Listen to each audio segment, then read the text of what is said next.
로마서 6, 7, 8장 그 중에서도 최고의 절정을 이루고 있는 8장 말씀으로 들어왔습니다.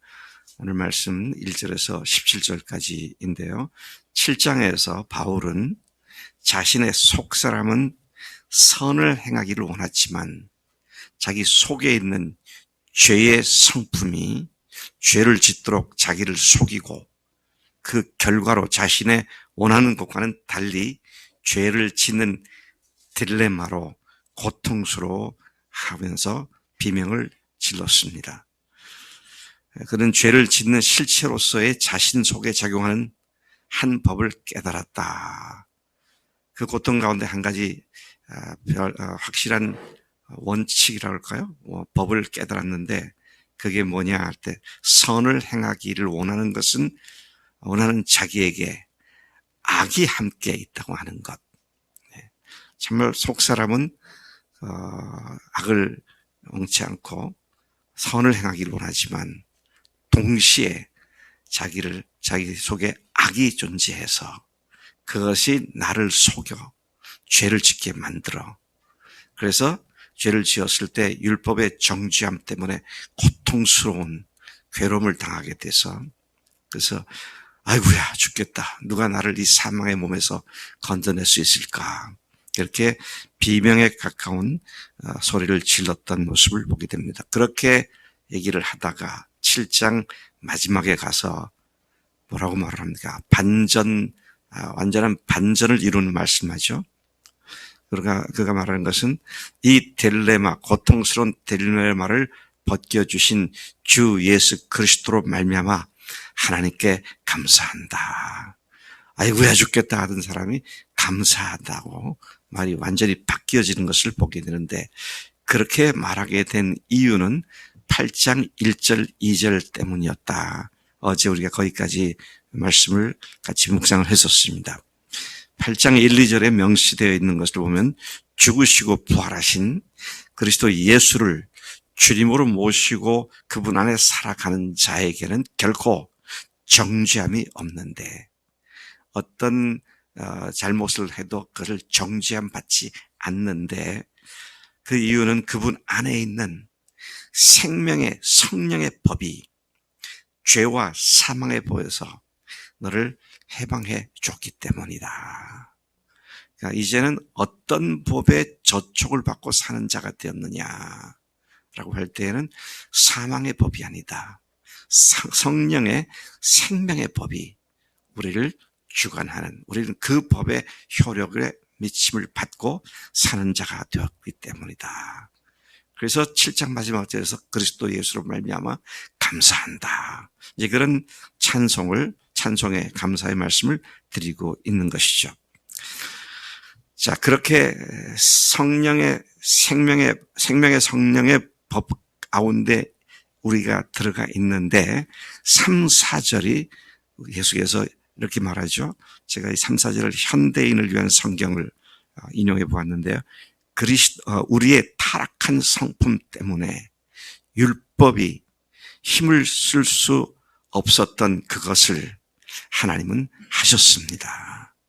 율법을 지키려고도 못했던 것을 이제 그렇게 표현한 거죠.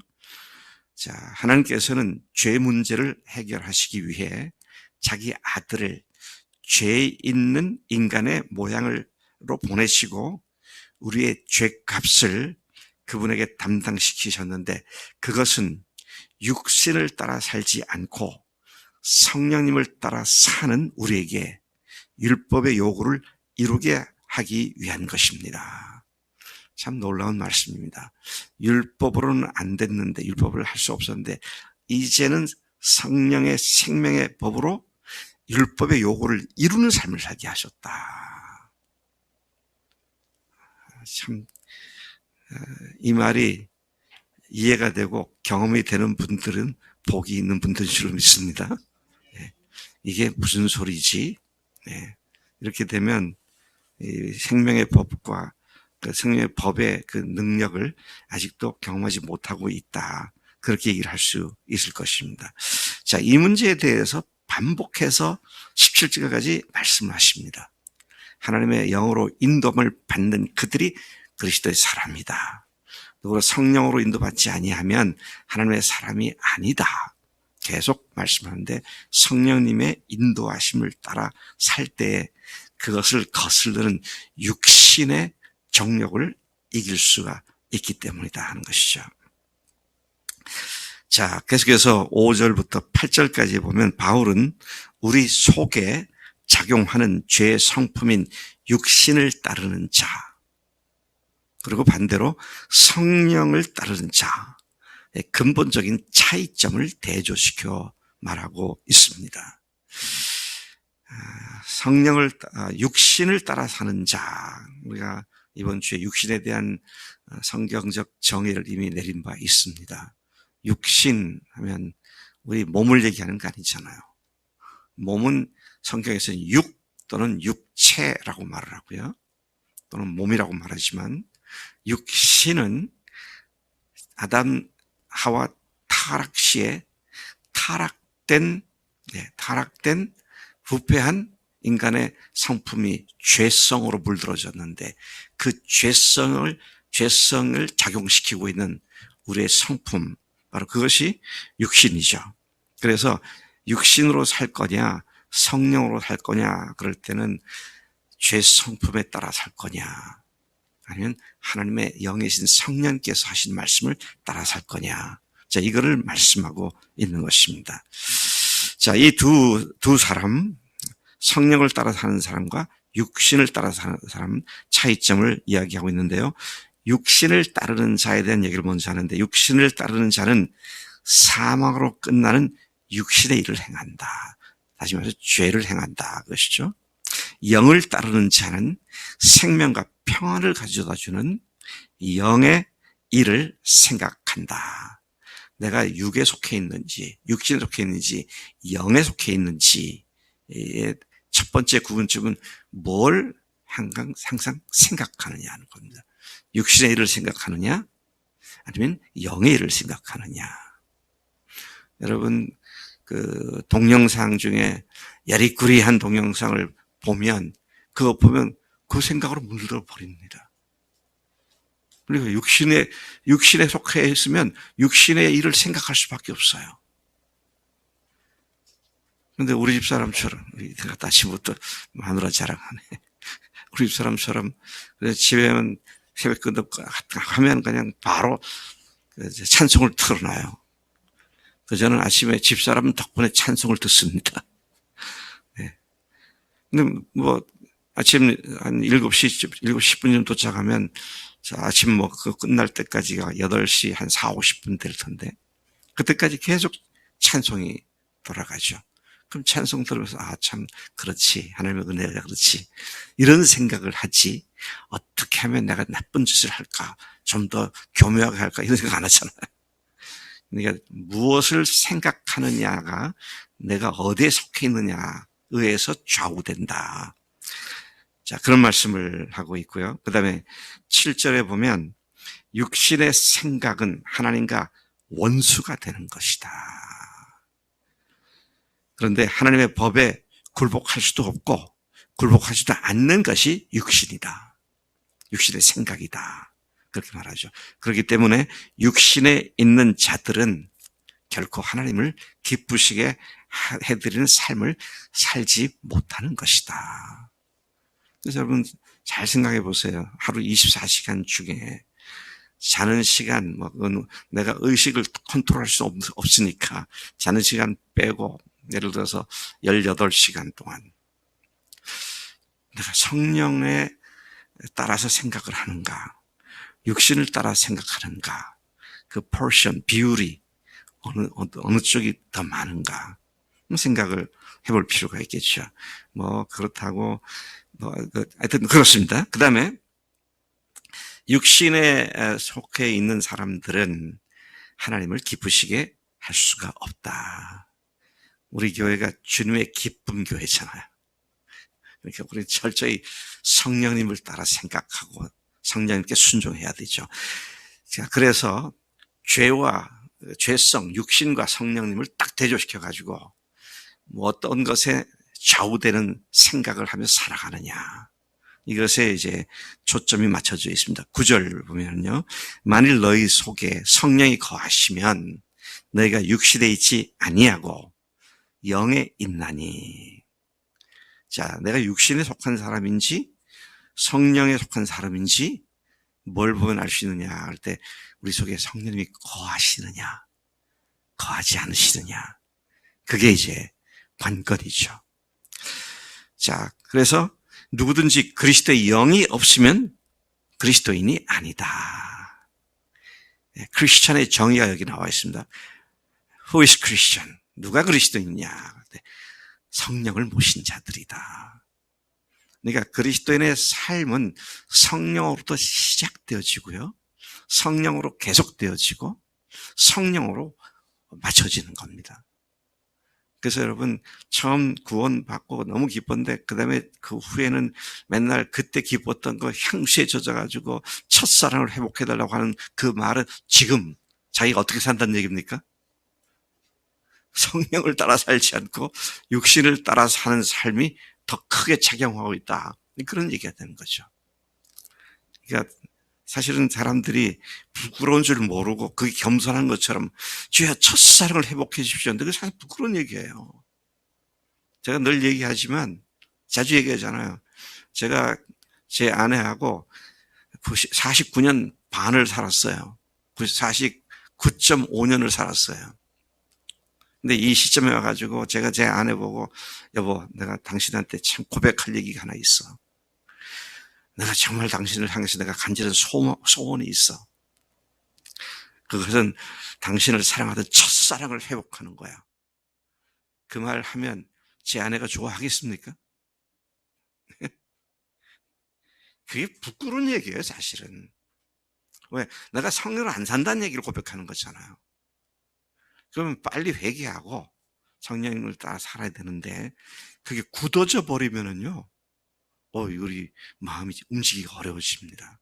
그러니까 좀 이런 면에서 우리가 센시티브하게 아주 민감하게 성령님의 음성을 듣고 성령님께 순종하고 하는 것이 필요한데, 제가 이런 말을 하는 것이 사실은 불편한 진실을 얘기하는 것이 되는 것 같은데, 오늘 수많은 그리스도인을 자처하는 사람들 중에 성령님의 음성을 들을 줄 모르는 사람이 너무 많아요. 거기에다가 성령님의 음성을 교회가 함께 들을 줄 아는 교회가 너무 적어요. 아니, 성령의 인도함을 받지 않으면 결코 우리가 주님의 뜻대로 살 수가 없는데, 그 성령님의 음성을 듣는 것이 뭔지, 그래서 성령님의 인도하신 대로 살겠습니다. 그런데 가만 보면, 그래서 나중에 원수 얘기하고 보면 성령님께서 저에게 그렇게 말씀하셨습니다. 가만 보면 지소리를 성령의 말로 바꾸어서 각색을 하더라고요. 참 그런 면에서 우리가 성령님께 아주 예민하고 민감하게, 성령님이 누구십니까? 성령님이 누구세요? 성령님은 인격체이신 하나님이시잖아요. 성령 그것이 아닙니다. 그분이, 그이가 person, 인격체이신 하나님이십니다. 그러니까 그분과의 관계가 내가 어떤 관계인가, 정말 그분을 더 깊이 따르고 순종하고 사랑하는 관계인가 하는 것이 그리스도인의 삶의 관건이 된다라는 것입니다. 바울은 성령이 계시는 자의 특성을 계속 설명하면서 성령 안에 거할 것을 강력히 교훈하고 있습니다. 10절 말씀 보니까 예수님을 주님으로 모신 사람들의 몸은, 예수님을 주님으로 모시는 사람들의 몸은 그분과 함께 죽은 것이다 그랬어요. 그렇죠? 우리 그리스도 함께 십자가에 못 박혔다라고 말하고 있는데요. 죽은 것이지만 영은 의로 말미암아 함께 살아있는 자들이다. 육신에 대해서는 우리가 죽은 자요, 영은 하나님과 함께 살아난 자가 되었다. 그게 부활신앙이잖아요. 십자가에 우리가 함께 못 박혔고 예수님이 부활하실 때 함께 영이 주님과 함께 다시 살아난 자가 되었다. 11절 예수를 죽은 자 가운데서 살리신 이가, 그건 하나님이십니다. 죽은 자 가운데서 살리신 하나님이, 그분의 영이 너희 안에 거하시면, 하나님의 영이 곧 성령님이시잖아요. 하나님의 성령이 너희 안에 거하시면 그리스도 예수를 죽은 자 가운데서 살리신 하나님께서 너희 안에 거하시는 그의 성령으로 말미암아 너희 죽을 몸도 살리신다. 그분과 함께 우리가 부활의 연합한 자가 되어서 다시 살리신다. 그런 말씀이죠. 그러므로 형제들아, 12절, 우리가 하나님의 은혜에 빚진 자로 돼. 그래서 빚진 자라면 하나님의 이 엄청난 은혜에 빚을 진 자로 돼. 육신에게 져서 육신대로 살 자가 아니다. 우리 근본을 선포하고 있는 겁니다. 우리 육신에 져서 육신대로 살 그런 존재들이 아니다. 13절, 육신대로 살면 반드시 죽을 것이지만 영으로서 몸의 행실을 죽이면 살아날 것이다. 역설입니다. 육신대로 살려고 하면 죽는다. 근데 영으로 자신이 뭡니까? 영으로서 몸의 행실을 죽이면 다시 살아난다. 죽어야 산다. 그런 말씀을 여기서 다시 직면하게 된다. 14절부터 16절, 17절까지는 이러한 복된 자가 거기서 끝나는 것이 아니라 하나님의 상속자가 되었다. 그런 사실을 말하고 있죠. 하나님의 영으로 인도함을 받는 사람은 곧 하나님의 아들이다. 이 말을 똑같은 말이지만 순서를 바꿔볼까요? 하나님의 아들은 하나님의 영으로 인도함을 받는 자다. 하나님의 영으로 인도함을 받는 자가 하나님의 아들이다. 아까 성령이 거하시는 자가 그리스도인이다. 같은 말이 지금 계속 반복되고 있습니다. 자, 그래서 그러한 너희들이기 때문에, 하나님의 아들이기 때문에 다시는 무서워하는 종이 악한 마귀잖아요. 그 종의 영을 받지 않았다. 무서워하는 종의 영을 받지 않고 양자의 영을 받았다.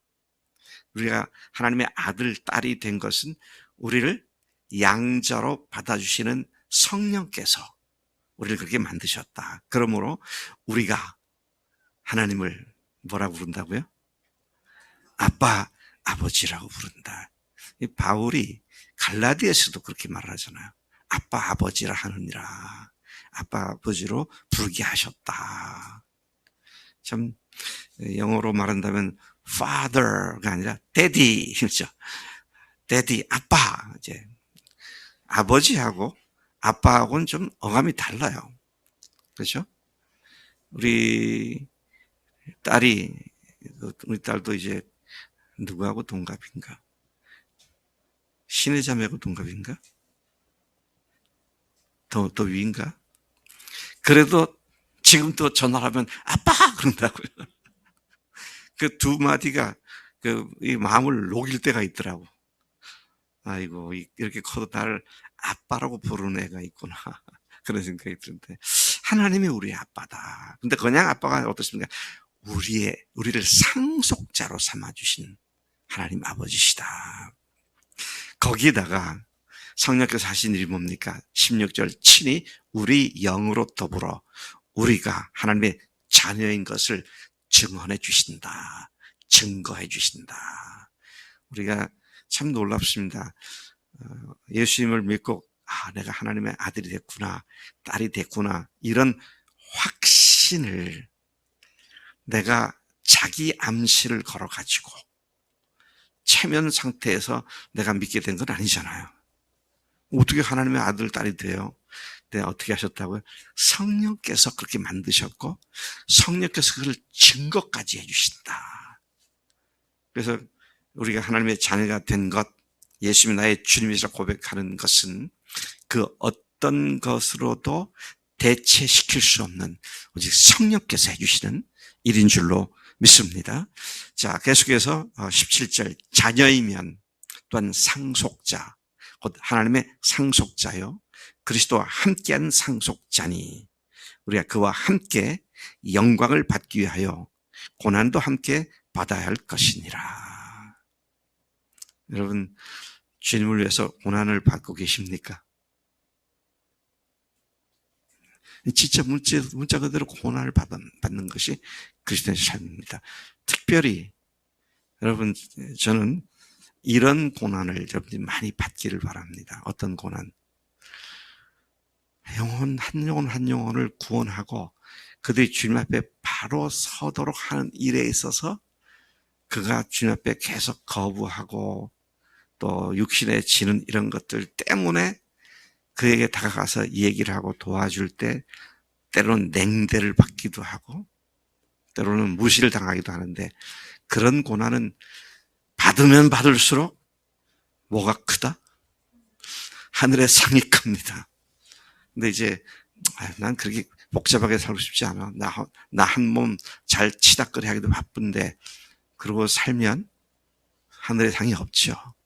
그래서 여러분, 우리가 붉은 믿음의 줄을 내려야 하는 이유도, 또 광주리에 타고 있는 다른 형제 자매들을 붙잡아주는 밧줄을 붙잡아야 하는 이유도, 그리고 나하고 달라서 틀린 것처럼 생각하고 더 이상 상대하고 싶지 않은 사람까지도 안아주는 평안에 매는 줄을 붙잡는 일에 고통이 따르는데, 고난이 따르는데 그것을 기꺼이 감당하는 우리가 될 때에 하나님께서 우리에게 생명의 자유한 법으로 날마다 더 높은 플래토, 고온, 영적인 고온 상태로, 고지대 상태로 계속 올라가게 하신 줄로 믿습니다.